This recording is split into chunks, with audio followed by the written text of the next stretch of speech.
ಎಂಥ ಭೂಮಿಯಲ್ಲೂ ಜನ್ಮ ಕೊಟ್ಟಿದ್ದಾರೆ ಅಂದರೆ ಭಾರತ ಮಾತೆ ಪುಣ್ಯ ಭೂಮಿ. ಇಂಥ ಭೂಮಿ ಎಲ್ಲೂ ಸಿಕ್ಕಲ್ಲ. ನಾನು ಕೂಡ 16 ದೇಶಗಳನ್ನ ಸುತ್ತಿದ್ದೀನಿ, 17 ದೇಶಗಳ ಒಳಗೆ ಹೋಗಿದ್ದೀನಿ. ಎಲ್ಲೂ ನಂಗಲ್ಲಿ ಹೋದರೂ ಕೂಡ 8 ದಿವಸ 10 ದಿವಸ ಇದ್ದೀನಿ, 15 ದಿವಸ ಕೂಡ ಇದ್ದೀನಿ ಒಂದು ಕಂಟ್ರಿಲಿ ಇತ್ತು. ಲಾಂಗ್ ಟ್ರಿಪ್ ಹೋಗಿ ಎಲ್ಲೂ ನಮ್ಗೆ ಸಮಾಧಾನ ಆಗಿಲ್ಲ. ಬಂದು ನಾನು ಬೆಂಗಳೂರಲ್ಲಿ ಹಿಡಿದು ಅಲ್ಲಿ ತಿಂದಾಗ ಒಂಚೂರು ಅನ್ನ ಸಾಂಬಾರು ತಿಂದಾಗಲೂ ತರ್ತೇವೆ.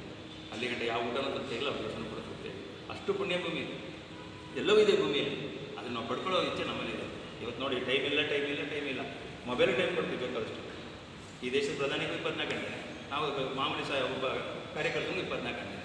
ಇವತ್ತು ಟೈಮ್ ಅವ್ರಿಗೆ ಎಲ್ಲಿಂದ ಬರ್ತಾಯಿದೆ ಇಷ್ಟು ಟೈಮ್ ಇರೋದು? ಎಲ್ಲವೂ ಮಾಡ್ತಾ ಇದ್ದಾರಲ್ಲ, ಎಲ್ಲ ಕಾರ್ಯಕರ್ತರಿಗೂ ಎಲ್ಲ ಕೆಲಸ ಕಾರ್ಯಗಳನ್ನು ಸಂಪೂರ್ಣ ಮಾಡ್ತಾ ಇದ್ದಾರೆ. ಆಗ ನಮಗೆ ಯಾಕೆ ಕಾರ್ಯಕರ್ತರಾಗಿ ನಮಗೆ ಅಟ್ಲೀಸ್ಟ್ ಆಗಲೇ ನಮ್ಮ ಕಾರ್ಯದರ್ಶಿಗಳು ಹೇಳ್ದಂಗೆ ದಿನಕ್ಕೆ 1 ಗಂಟೆ ಇಲ್ಲ ವಾರದಲ್ಲಿ 1 ದಿನ, ವಾರದಲ್ಲಿ 1 ದಿನ ಕೊಡಿ ಸಾಕು. ಅಷ್ಟೇ ಕೇಳ್ಕೊಳ್ಳೋದು. ನಾವು ಇನ್ನೊಂದ್ರೆ ಏನೂ ಕೇಳ್ಕೊಳ್ಳಲ್ಲ.